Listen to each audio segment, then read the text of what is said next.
Celeste King's final journey began on April 19th, when thousands paid their respects to the man who was revered as a champion of civil rights, an activist, a brigadier general and war hero, and a leader who steadfastly dedicated himself to his community for more than half a century.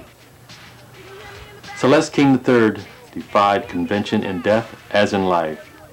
He came to Los Angeles in 1938 after his family purchased the Dunbar Hotel, which became a center for Afro-American community. Among those who stayed at the hotel whenever they visited Los Angeles were Duke Ellington, Langston Hughes, A. Philip Randolph, Esther Young, and W.E.B. Du Bois. Enlisting in the Army Air Corps at the offset of the World War II, Celeste became a member of the legendary all-Afro-American Tuskegee Airmen Squadron. In 1951, he and his father started the Bail Bond Service, and so grew his concern for justice, a concern that would make his voice one of the country's strongest and most effective in the advancement of civil rights.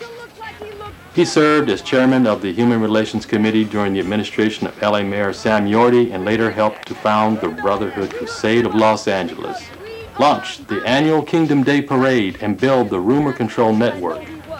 As the state chair Congress of Racial Equality, CORE, for 12 years, he proved a powerful voice of intolerance.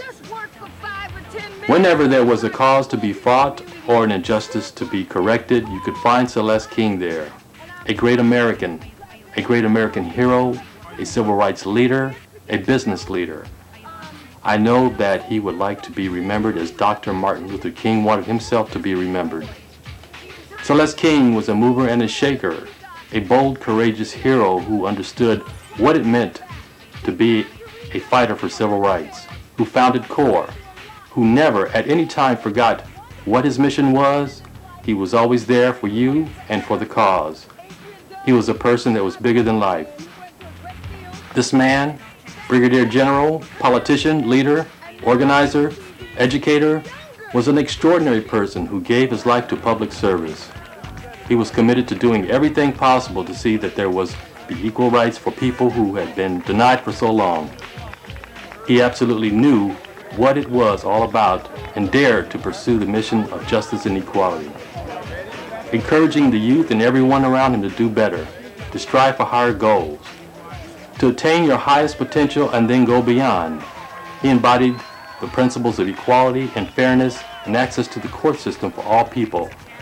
There was what was reflected through his life and military career and his profound commitment to the Afro-American community. General King, a scholar, a soldier, a civil rights leader, a facilitator. That's attested to by your presence here today, the large diversity of people in Los Angeles and from abroad. You think about him, a Republican, an aviator, a person that was truly a business person that impacted the industry nationally, a person that was an outstanding civil rights activist and was viewed racial equality as the #1 goal.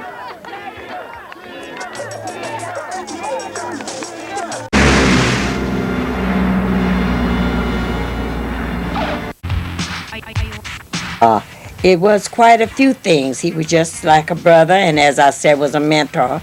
And with his ammunition, he works very hard. He was a bonds bailman, and not only that, he worked with me through the school board and many different organizations, a thing that I could not do. We worked very hard, close together with a group of other parents and community people to turn Santa Barbara Avenue into Martin Luther King Boulevard. General King, I first met him in 1978, and that was did a color guard downtown with the bombing of Lebanon. That was my first time meeting General King. What do you think, what was the fire, what motivated him to do the things that he did? His father. Did you get to know his father? His drive. I knew him as a youngster, but didn't pay too much attention to him. But I knew that the driving force for Celeste was his father, because I don't know whose idea was it to go into the bail bonds, because Celeste King was graduated from law school. I've known Celeste King for about, I'd say, 35 years. We were on the board of directors of Kedron Medical Clinic. I think Alban Niles was president at that time. And I've worked with him over the years when he ran for city council. 52 is actually when I met CELES himself. CELES King was the pioneer in the Bell Agents organizations here in Los Angeles and in the United States of America. He was the first president of the state of California Bell Agents Association. Activist. He, in the 60s, got Martin Luther King and the Freedom Walkers, the Freedom Marchers, out of jail. In the 70s, he got the Black Muslims. In the 80s, he got the Black Panthers, all out of jail, going in his own pocket, because he literally, as a bail bondsman, as well as all of those hats he wore, he loved giving people their freedom. When he went to the jail, did all the paperwork, and watched them come out, to watch the joy to him exhilarated me. They were in jail and they couldn't get a bail bond. CELES King took care of their bail bond for them. And he was just able to convince people. First of all, he was so articulate and he knew his subjects so well. And I think his sincerity came through.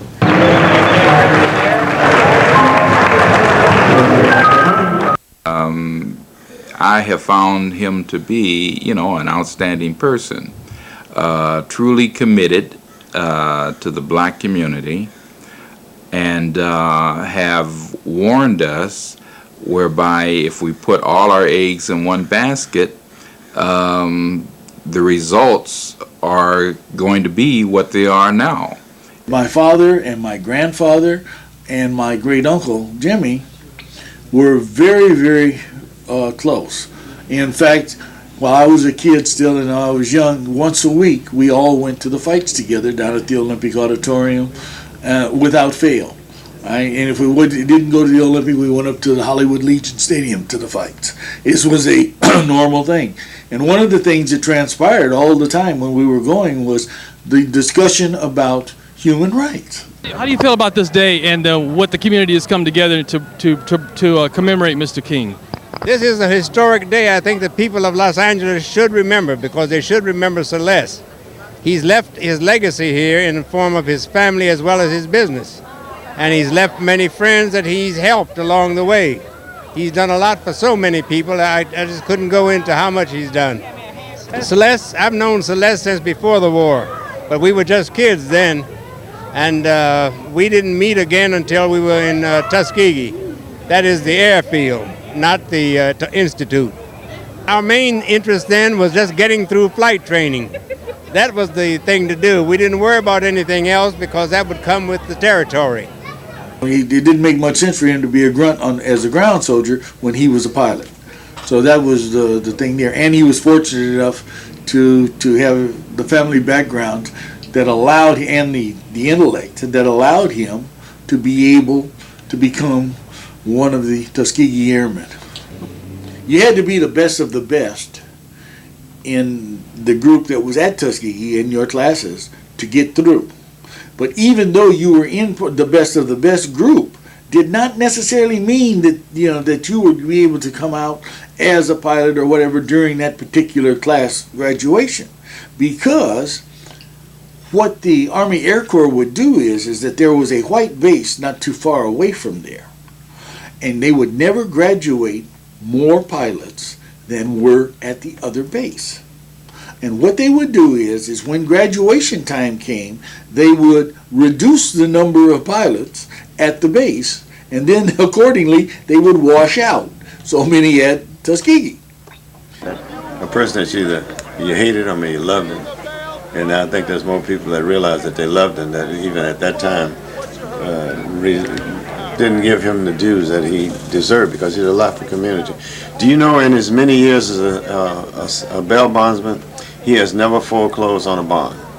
That is very unusual for any bondsman in the state in California. I don't know one that has, that's in the bonding business, that has not instituted carried the document to foreclose on people that put the house up to get someone that's children or relatives out of jail. So Celeste, for a record, has never foreclosed on a bond. The work of Celeste King, I guess I first met him back in 1960 when I was trying to buy a house in then all-white Monterey Park. All-white, they didn't even have Chinese living there then, and it's a predominantly Chinese city now. And the Nazi Party and the Klan was picketing my house, and I was moved in. The then Mayor George Brown came by.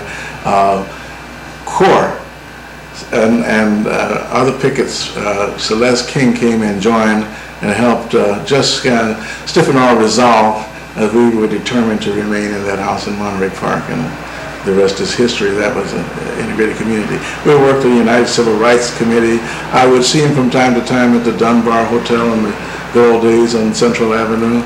And in later years, when we began working extremely close after the 1990 redistricting of the census, when he and I went to Sacramento and went before the Supreme Court, and I was admitted to the bar for 25 minutes to deliver oral arguments on behalf of Black Los Angeles or Black California, and a lot of those recommendations of results that I was argued were made a part and had a big impact on representation in the Assembly and the Senate. During those 10 years of really working closely between the two redistrictings in 1990 and 2000, I got a chance to talk a lot with Celeste, and he told me that about his early experiences, and I began to see what shaped the man. And he had learned flying. He had learned how to fly an airplane as a kid in Chicago before moving out here as a 16-year-old and going to Manual Arts High School. And he had been fascinated with aviation, air, radio, communications. And then he came out, finished high school, and a war had started, and he raced right into the Army Air Force. It was not it was the Army Air Corps of the Army at that time, and became one of the legendary members of the Tuskegee Airmen. Now, the significance of that was, up until then, the military had been totally segregated, and prestigious positions such as flying an airplane was prohibited from Americans of African ancestry. And so they broke that barrier with Eleanor Roosevelt riding in their plane and their spotless record overseas. But even more important than that, the Tuskegee Airmen went out and integrated the Air Force, and they caused the integration of the pilots in the Navy and everywhere else, and led to a few years later, integration of the military. Are you watching the street scene?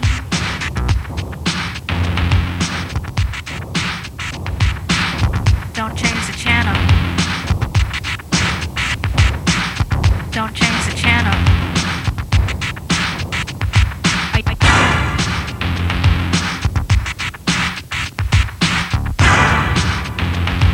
Are you watching?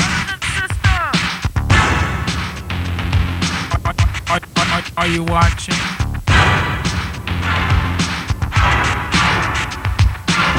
Don't change the channel. Are you watching?